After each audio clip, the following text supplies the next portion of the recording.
Shalom les Koulam, plaisir de se revoir.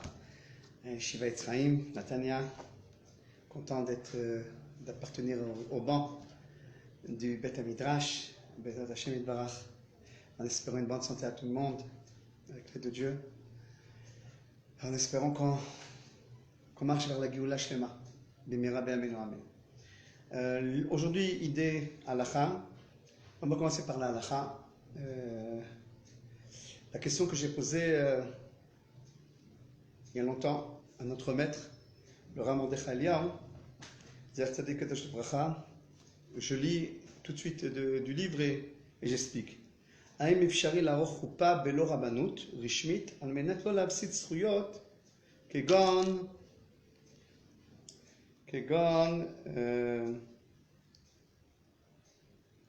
שהיא אלמנה ותמשיך להירשם עדיין כאלמנה ברשויות. כן? Bon, la question est comme ça. Est-ce qu'on a le droit de se marier autre que dans le rabbinat officiel, la rabbanout? Vous savez que chaque ville, on sait que chaque ville elle a une rabbanout. Quelqu'un qui veut se marier officiellement, il va à la rabbanout, et il s'inscrit, il ouvre un dossier, et la rabbanout envoie un rav qui est lié à la rabbanout, Natania, les rabbins de Natania, etc. Et de cette manière-là, ils se marient et ils sont inscrits. Ensuite, après le mariage, ça leur permet, qu'ils sont inscrits, qui se sont mariés par la rabbanout officielle, ça leur permet d'être inscrits en tant que mariés et de recevoir tous les droits, d'être inscrits dans la Teudat Zehut en tant que mariés et de recevoir tous les droits en tant que mariés. Okay? Avec cette autorisation de mariage, moi, au ministère de l'Intérieur, etc. Et donc, ils sont mariés officiellement. Malheureusement, il y a des personnes, pour plusieurs raisons.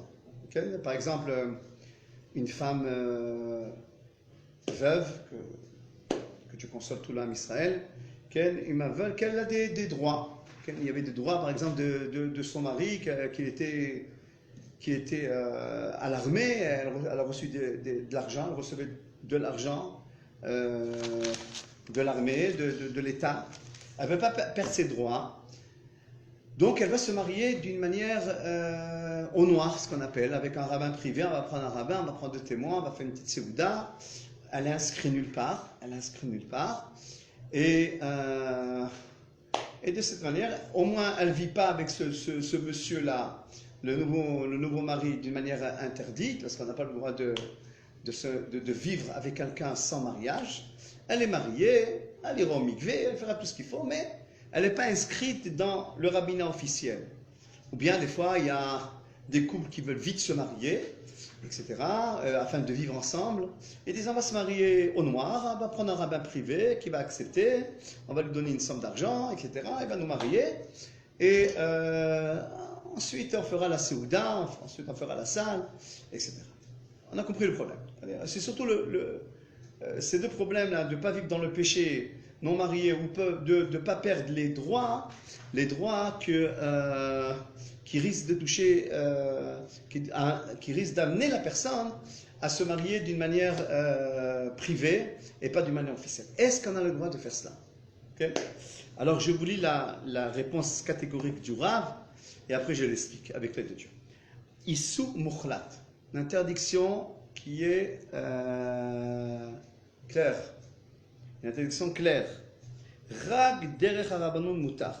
Rien que par une rabbanout, par le rabbinat, par un rabbinat officiel, on a le droit de se marier. Okay? Pourquoi? Tu diras pourquoi? Okay? Ça peut faire gagner de l'argent. Okay? Ça peut faire qu'on ne vive pas dans le péché jusqu'au mariage, etc. Okay? Des fois, on voit des cas qu'il a eu le guet, mais on ne lui donne pas encore le guet, malgré qu'il l'a eu. Il faut qu'il va en France pour chercher son guet, etc. Et il veut pas vivre avec sa nouvelle femme d'une manière interdite, sans mariage. Donc il se marie Le rabbinat ne le laissera pas se marier dans le cas où il n'a pas présenté devant eux le papier du guet. Okay? Et donc, qu'est-ce qu'il fait? Il se marie pour ne pas vivre avec la nouvelle femme d'une manière interdite. Et il prend un rav privé de cette manière-là. Le rav il dit, c'est un grand péché. Il y a une grande interdiction de faire ça. Pourquoi? Kevan shelo im lo istadu. Admettons qu'ils ne vont pas s'accorder. C'est possible. Ils se sont mariés, deuxième mariage, troisième mariage, je ne sais pas. C'est pas un mariage, le premier mariage dès 20 ans qu'on construit ensemble, etc. Des gens qui ont vécu une vie chacun, et c'est très délicat, c'est très sensible. Les deuxième, troisième mariage, ça peut tenir avec les deux dieux, mais c'est très sensible. Et à ce moment-là, s'ils ne s'arrangent pas entre eux, chacun va faire sa vie. Ils sont mariés. Il faut comprendre que même si le mariage privé est très grave de le faire, que ce rave-là, il le fait, c'est très grave, même, je vous donne une parenthèse. Il faut savoir qu'un rave qui marie d'une manière privée de cette manière-là, pas par le rabbinat, c'est considéré comme plili. Il peut recevoir même jusqu'à 50 prisons, et même les mariés, c'est interdit. C'est grave de faire ça, ces choses-là. Alors maintenant, s'ils ne s'accordent pas, ce couple-là, chacun il va faire sa vie. On n'a même pas besoin de guette. Pourquoi? On n'est pas inscrit comme marié. On n'a pas inscrit dans le rabbinat comme marié. Donc on est tranquille. Chacun va faire sa vie. Personne ne va nous empêcher. Dans la Teudat Zéhout, c'est marqué que je suis célibataire, ou je suis veuve, ou je suis divorcé. Personne n'a su de ce mariage-là en cachette, par ce rabbin privé. Et qu'est-ce qu'il peut faire? C'est-à-dire que, vu que tu es encore marié officiellement, tu n'as pas eu de guette. Parce que pourquoi tu vas maintenant te mettre avec quelqu'un d'autre? Parce que ce n'est pas marqué dans ta Teudat Zéhout que tu es remarié. C'est marqué dans la Teudat Zéhout que tu es célibataire. Alors tu vas aller avec quelqu'un d'autre, tu vas vivre d'une manière interdite avec cette personne-là. Ça s'appelle Eshetish. C'est la langue que tu risques de connaître après que tu t'es séparé de ce mariage à la noire, on va dire, au noir, privé. Il n'y a pas de trace que je suis marié, donc je vais trouver quelqu'un d'autre. Il va trouver quelqu'un d'autre. Personne ne les empêche, c'est pas marqué qu'ils se sont mariés, puisque c'est en noir, c'est au privé. Cette femme-là qui va aller avec quelqu'un d'autre, c'est Eshet Ish, c'est-à-dire une femme mariée qui va avec un homme, et la punition dans la Torah, c'est en Chenek. On la tue, au temps du Beddin de Moshe Rabbeinu, et des Beddin qui pouvaient traiter la mort, c'était Chenek, on la tue. Elle est passible de mort. Et celui qui est parti avec elle aussi. Et quand la Torah dit Lotin Af, on parle de cette femme-là. Mais ça peut aller plus grave que cela. Regardez bien. Si maintenant, ils sont plus jeunes, cette femme-là qui était veuve ou divorcée, etc., qu'elle s'est mariée au noir, et qu'ils se sont séparés, ils ne se sont pas entendus, il n'y a pas de traces qu'ils se sont remariés, elle peut se mettre avec quelqu'un en concubinage, elle risque de se mettre, on va dire, elle n'a pas le droit, mais elle risque de se mettre. Et si elle a des enfants avec cette personne-là, les enfants sont mamzerim, parce qu'elle est toujours mariée. Mais maintenant, même si maintenant elle veut se marier officiellement, on va lui permettre de se remarier officiellement. Pourquoi? Parce qu'il n'y a pas de trace qu'elle s'est mariée avant. Elle s'est mariée d'une manière privée. Alors on va la permettre de se marier maintenant, même au rabbinat. Parce qu'on ne sait pas ce qui s'est passé avant. Et elle n'a pas le droit. Une femme mariée, elle n'a pas le droit de se remarier tant qu'elle n'a pas donné le guet. Donc ce mariage n'a pas attrapé, n'est pas valable. Et les enfants qui sortent de ce mariage, ils sont mamzerim. Et elle va avec ce monsieur-là, il va avec une femme mariée. Et voilà les catastrophes. Pour de l'argent, ils ont fait ça, pour des raisons X ou Y, pour garder des droits, etc. J'ouvre une autre parenthèse. Est-ce que l'État vraiment permet cela? L'État vient dire que tu as le droit de cet argent-là tant que tu t'es pas remarié. Tu n'as pas le droit à l'éternité de cet argent-là. Alors même l'État, tu le roules. Tu roules l'État, tu rentres dans des dangers que si tu te sépares de ce mariage-là que tu as fait d'une manière privée, tu risques d'aller avec quelqu'un d'autre, même te marier avec quelqu'un d'autre, mais tu es déjà marié parce que tu n'as pas eu le guet de ce mariage-là. Les enfants sont mamzerim et c'est une catastrophe. Donc le Rav, il dit Issur Mukhlat. C'est une interdiction claire. Rien que quand on se marie, Moral Babotai, quand on se marie rien que par un rabbinat officiel. On a le mérite d'avoir dans notre génération, c'est un mérite, que l'État d'Israël, depuis notre retour sur la terre d'Israël, l'État d'Israël inscrit tout. L'administration aujourd'hui est développée. Marque tout événement, les dates, qui est Cohen, elle est Almana, elle est Groucha, tout est clair. Ça permet au rabbinat,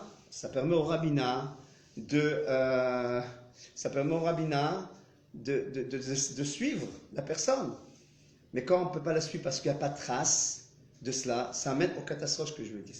Alors, Morav et Rabotai, il faut savoir une chose, celui qui a l'intention, Chas v'Shalom, de se marier en privé, c'est un grand péché, c'est une grande interdiction, il se met lui en danger, il la met elle en danger, devant Dieu et devant les hommes aussi. Parce que je vous ai dit, c'est interdit, c'est plié de se mettre là. Alors maintenant, il faut faire les choses comme il faut.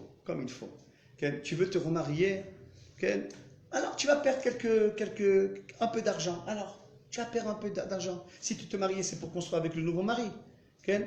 Maintenant, tu veux garder des traces que tu es toujours veuve du mari, que de lui tu as des droits. Bon, tu vas perdre tes droits, mais tu vas gagner plus que perdre. Tu vas gagner devant Dieu, et tu vas gagner devant ta droiture, et tu vas gagner devant les hommes, et tu ne te mets pas en danger que si tu te sépares de ce mariage privé. Alors faisons les choses correctement. Baruch Hashem, aujourd'hui il y a des rabbinats dans toutes les villes. Okay? Ça coûte un peu de sous, pas se plaindre que ça coûte un peu. Des fois ils demandent des papiers. Allez, écoutez, je marie. Je suis un rav qui marie. Okay? Ça va. Des fois ils font pas des complications. Ils veulent chercher.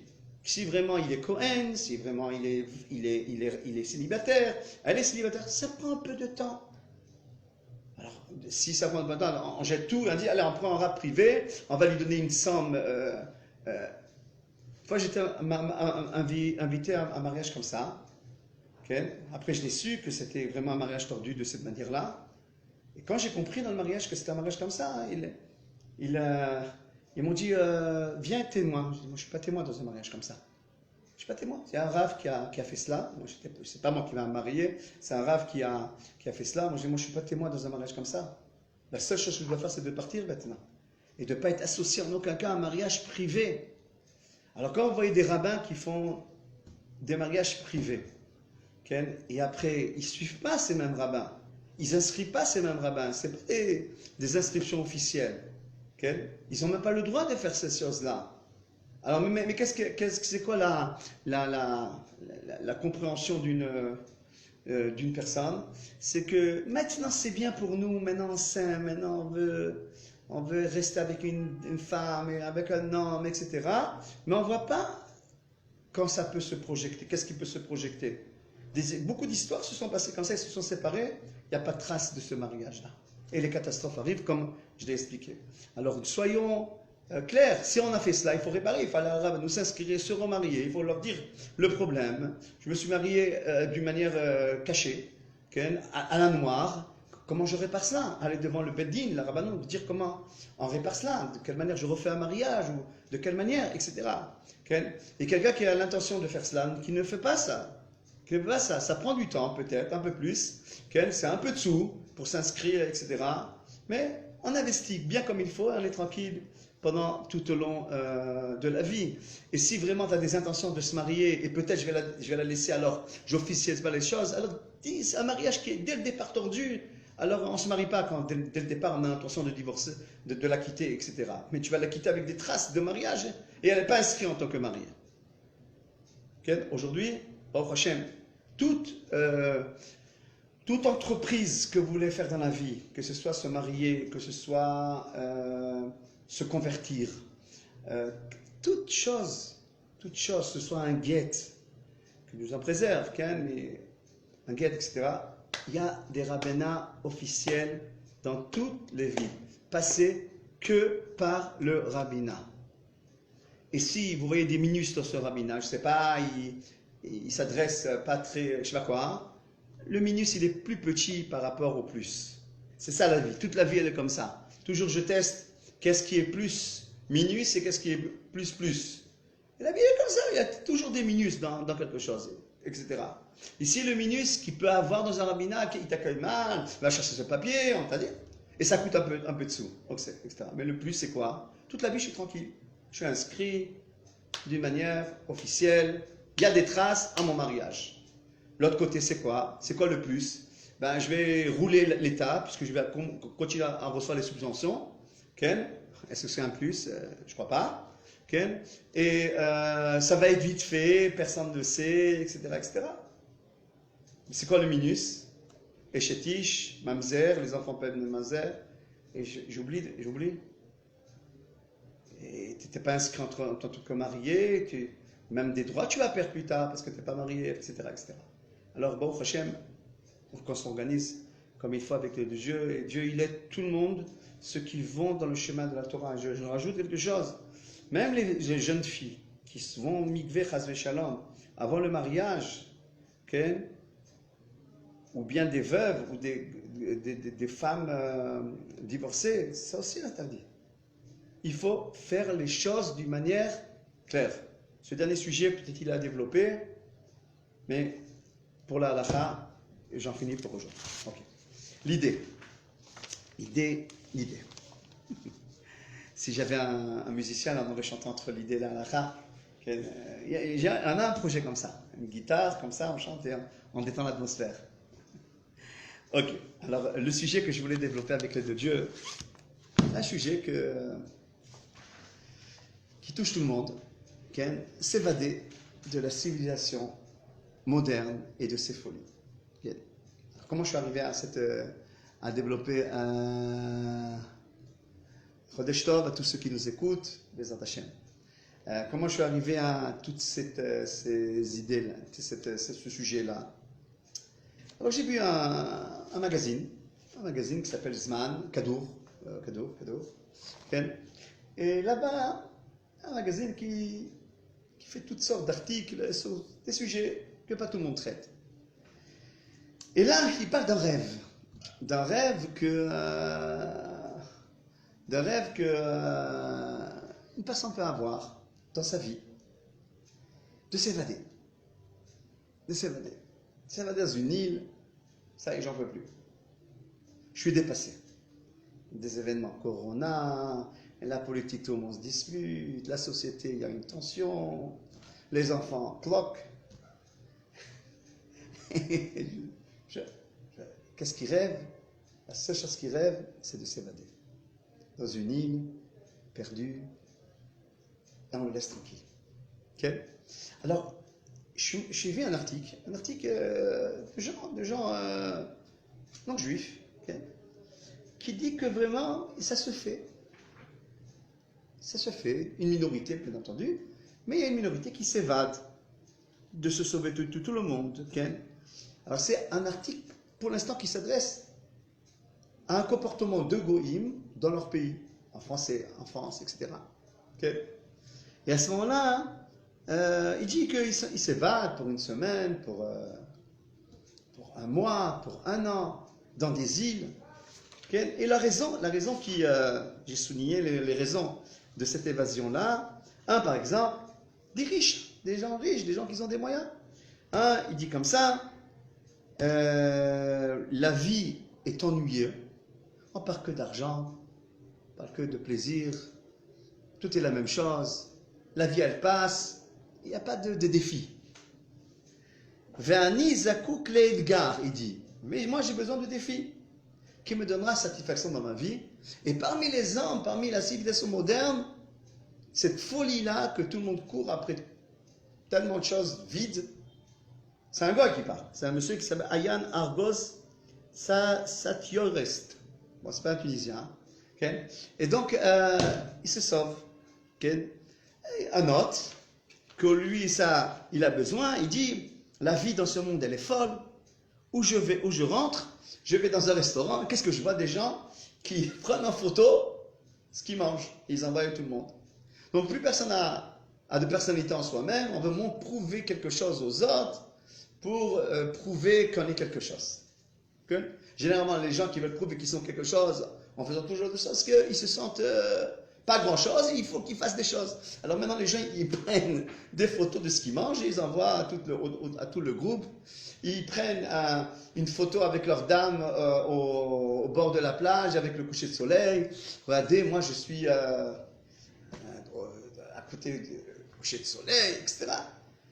Et donc, il en a voir, cette personne dit, j'en ai marre de voir ce mensonge-là. Ce mensonge. Ou bien, il dit comme ça, il dit une phrase intéressante. Il dit, on croit qu'avec le modernisme, la technologie, le monde a avancé peut-être, mais l'homme a reculé. L'homme a reculé. La technologie, elle réfléchit pour toi, tu n'as plus de carte pour chercher où aller, tu mets le Waze. Tu n'as plus à réfléchir, tu mets Google. Il te donne toutes les réponses. Tu n'as plus à calculer, tu as des machines qui calculent pour toi. Où est l'intellect de la personne? Où sont la sagesse? Comment on va développer? Comment on va s'exercer à réfléchir et s'approfondir? Il dit, voilà, je ne vois plus ça, etc. Dans tout endroit où je vais, se dit une autre personne, j'entends que de l'argent, que de l'argent. Et quand on leur pose la question, de quoi tu as peur? De la grande ville. De la grande ville et des gens bizarres qui se trouvent dans cette ville-là. Le voisin, il est bizarre. Les enfants, on n'en peut plus. Les gens, ils ont un comportement très spécial, etc. Et la seule chose qu'on veut, c'est de se sauver. Alors, j'abrège, c'est un long article. Il dit à la fin que vraiment ce rêve-là, tout le monde veut le faire. Tout le monde le fait à certains niveaux. S'évader dans une île, c'est très difficile pour les gens, c'est quelque chose qui paraît incroyable. Mais chacun s'évade. Ils étaient dans la ville, à Paris, on s'en va à la campagne, ou habiter, ou chaque fin de semaine, ou chaque mois, mais il faut qu'on s'évade de cette civilisation qui est étranglante, où se trouvent des gens méchants comme l'islam, où se trouvent des gens faux comme des fois les peuples, etc. Alors l'islam est difficile et veut s'encombrer de tout endroit. Les gens qui sont pas d'islam, ils ne sont pas toujours vrais, ils vivent une vie fausse, etc. Et qu'est-ce qu'on veut faire? On veut s'évader loin de toute civilisation. Ils vont en campagne, mais toujours liés à la ville pour travailler, etc. Il y a d'autres qui sont plus courageux, c'est cet article, qu'ils vont dans des îles pour s'évader de tout contact humain. Comment ils vivent? À demander à Robinson Crusoe comment il a vécu. Okay. Qu'est-ce que dit le judaïsme sur ça? Qu'est-ce que dit le judaïsme sur ça? Alors, le judaïsme, il dit une phrase qui se trouve au début du livre de Bereshit. On va développer avec les deux dieux. Il dit comme ça. Lo tov eyot adam levado, et c'est lo ezer kenegdo. Dieu, il a créé l'homme seul. Et exprès, il a créé seul. Pour qu'il comprenne qu'il faut être accompagné. Que être seul, c'est impossible. Et donc, là, Dieu, il voit l'homme qui est triste, qui n'a pas de compagnon. Et il décide dans sa sainte Torah, Kadosh Baruch Hu, Lo tov eyot adam levado, et c'est lo ezer kenegdo. C'est pas bien d'être seul. Une personne doit être sociale dans la société. On vit dans un monde d'échanges. On va commencer par un échange qui lui est très proche, c'est sa femme. On va développer cet échange avec ses enfants, après avec le travail, la société tout entière. C'est l'idéal. Et on sait que tout ce que la Torah a fixé au début de la création, c'est l'idéal pour toute la vie. Après, on va parler, mais quelqu'un qui n'en peut plus. Tout d'abord, viens, on parle de l'idéal. Après, on parle de quelqu'un qui n'en peut plus. Okay? Mais d'abord, c'est l'idéal. Une personne doit diriger sa vie à être avec tout le monde. Une fois, j'ai posé la question au Rav Shmuel Eliyahu, le grand rabbin de Sfat, le fils d'entremaître de Rav Mordechai Eliyahu, derrière moi. Okay? Il était toujours devant moi. Il reste devant moi, mais il a la photo devant moi. Okay? Et je lui ai posé la question, Kvod Harav, la communauté, les problèmes, il faut traiter des problèmes. Est-ce que on veut un petit peu respirer, moi et ma femme, on va prendre un an shabbatique. Vous connaissez cette notion, un an shabbatique. Il dit, chez le Rav, il n'y avait pas cela. De temps en temps, tu peux partir, mais chez le Rav, il n'y a pas à se déconnecter de tes responsabilités. Ok, comment on fait face? On va en parler. Mais en tous les cas, la Torah, elle annonce dès le début de la création, Lo tov eyot adam levado. C'est pas bien que l'homme il reste tout seul. Et c'est lo ezer Je vais lui faire quelqu'un qui va l'accompagner, qui va l'aider, il y aura des échanges. Elle soit responsable de cela, lui de cela. Ensemble, ils vont créer un idéal. Okay? Et plus que cela. Il dit le Rambam, et je vous ai amené le Rambam là dans l'introduction de Pirkei Avot, il dit toute la construction de l'âme d'une personne, elle est basée sur toutes les lois sociales qui est dans la Torah. Je lis. Alvalder, Pirkei Avot, Akdama le Masechet Avot. C'est l'introduction à la Masechet Avot. Le Rambam, Maïmonide, dit comme ça. Valder Zetov Zo Idbonen Beroba Mitzvot. Contemple dans la plupart des mitzvot. Contemple dans la plupart des mitzvot. Shekulam Machshirim Kochot Anefesh. Que tous les mitzvot réparent, dévoilent les forces de l'âme. Lesquels mitzvot? Eh bien, tous les mitzvot sociales. Que tu dois aider ton prochain, que s'il doit décharger un poids, tu dois l'aider à décharger, s'il doit lever. S'il est pauvre, tu vas l'aider. S'il a besoin d'un prêt, tu vas lui donner un prêt. S'il est pauvre, tu vas lui donner une partie de ta moisson. Il dit le Rav là, lesquels, masrot, les dîmes, toutes sortes de dîmes, etc. S'il est âgé, tu dois l'honorer. Si c'est tes parents, tu dois les honorer. Toute la Torah, la grande partie de la Torah, elle est visée entre l'homme et son prochain. Toute la Géoula, elle dépend de cela. Toute notre histoire, tout notre défi, c'est ensemble amener la royauté de Dieu en terre d'Israël avec le peuple d'Israël. Pas avec les unités dispersées, avec le peuple d'Israël. Donc ce peuple-là, s'il veut s'arranger avec le de Dieu, c'est à travers la Torah qui nous prescrit des mitzvot sociales. Et donc s'évader maintenant, s'évader de toute responsabilité, c'est s'évader d'un but important et de la réparation de ton âme. De but important que Dieu nous a donné, que toutes les prophéties, de toutes les prophéties sont visées par un peuple, Goy Echad Baaretz, un peuple qui va recevoir le Mashiach avec les deux dieux très bientôt. Un peuple qui se répare en faisant face à tous les défis sociaux de la vie, en vivant une vie entière, une vie constructive avec la société. Donc il n'y a pas un idéal de se sauver. Au contraire, il y a un idéal d'être présent et de se réparer à travers cela, de se réparer à soi et de réparer les autres. Donc la Torah, elle est très claire. Mais seulement. Si je continue le verset que j'ai commencé tout à l'heure, que l'autre tov veyot adam tov levado, c'est pas bien que la personne elle soit seule. Et selon Ezer Kenegdo, je vais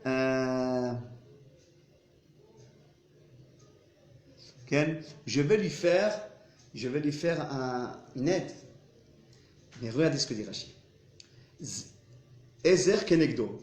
Kenegdo veut dire ou face à lui pour l'aider, ou contre lui, comme dit Rashi, regardez Rashi Bamakom, se combattre contre lui. Alors c'est vrai, c'est possible que mes relations sociales avec ma femme, avec mes enfants, la personne dit avec sa femme, avec ses enfants, c'est un échec. C'est un échec. Mais pourquoi c'est un échec? Parce que tu n'as pas étudié la Torah comme il faut. Tu n'as pas compris que la Torah est une Torah de vie. Et que l'essentiel de la Torah, c'est de parfaire les relations entre un homme et son prochain. Et son prochain, ça commence par sa femme, ça continue par ses enfants, etc., par toute la société. C'est toi qui as eu cet échec-là. Maintenant, si tu te sauves maintenant, je vais à Tahiti, très lointain, qu'est-ce qu'il dira Torah? Tahita, tu t'es trompé. Okay? Pourquoi?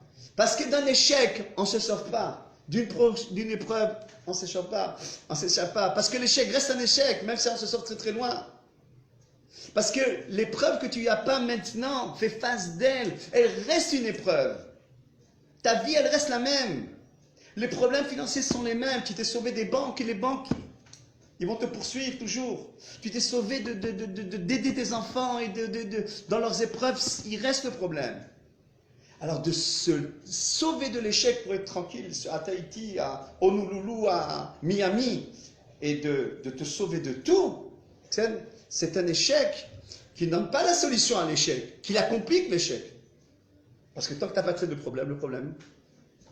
Alors c'est quoi la solution? Apprends la Torah, reviens dans les bancs d'Avraham Avinu, qui sait éduquer le peuple d'Israël avec un lev-tov, et les bancs de Moshe qui sait éduquer le peuple à être droit. Lev-tov, Veyachar, le Rav Kook, alav Shalom, il dit, c'est quoi un juif? Qu'est-ce qu'il doit avoir un juif? Deux qualités. Un bon cœur et être droit. L'échec, il faut savoir le traiter. Si tu te sauves, Avraham Avinu, quand Akadosh Baruch Hu lui a dit des épreuves, il ne s'est pas sauvé des épreuves. Allez, je laisse tout ça tomber et je vais me sauver. C'est trop difficile. Non, si tu t'as donné une épreuve, si Dieu t'a mis dans une certaine situation, c'est pour que tu te construis de cette situation. Comme à David Rachamana, les terres vides. Tout ce que Dieu y fait, c'est pour le bien. Il te demande une construction. Tu peux te construire à travers l'épreuve. L'épreuve vient sortir ce que l'étude ne t'a pas donné, ou que toi, tu n'es pas parti vers l'étude. Alors l'épreuve va te donner cette construction. Plus que cela, une personne qui veut se libérer, tout notre but, c'est se sentir en liberté. Okay? La liberté, tu l'acquiers pas quand tu t'es loin, quand tu te sauves de la réalité. Mais au contraire, quand tu crées une réalité libre à l'intérieur de toi.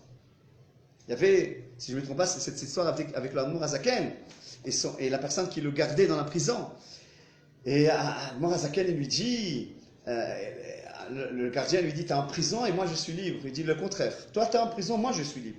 Il dit, comment? Tu es dans la cellule. Lui dit le gardien, ou Admour Azaken, à la il dit, il y a quelqu'un qui est dans la cellule et qui est libre. Il y a quelqu'un qui est libre et qui est dans une cellule. Il y a quelqu'un qui a une petite maison, même une cellule. Mais à l'intérieur de lui, ces rapports entre eux. Lui et Dieu, lui et la vérité. Il connaît les chemins de Dieu, alors il est appelé libre. Où c'est marqué qu'il est appelé libre? C'est marqué. Et que les lettres sont inscrites, charoutim à la luchot. Les chachamim nous disent, ne dis pas charoutim, mais la cherout. Cherout à la luchot. La liberté, tu les tiens de la Torah. C'est l'air qui t'a fait acquérir la liberté. Même si tu es seul.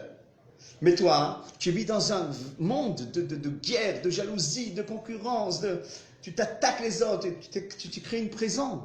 Tu es seul, tu es isolé. C'est toi qui es seul dans la prison. Arrête, c'est marqué. Rabbi Eliezer Akapar, il dit que Akavod, Akina, Ve'atava, Motzim et Adam mina olam. La jalousie, les honneurs, courir après les honneurs et les passions interdites, sort l'homme de ce monde et le met dans une prison. Alors, au lieu de se sauver devant la réalité que tu me présentes, et que s'évader, bien au contraire, en étant investi, c'est là où tu vas être libre. C'est là où tu vas trouver ta vraie liberté, en faisant face aux défis que Dieu te présente. Néanmoins, c'est vrai que de temps en temps, même c'est bien, en famille, aller à Sfat, aller à Tibériade, aller même à Eilat, aller dans des endroits cachés, dans des endroits pudiques, dans des endroits, etc.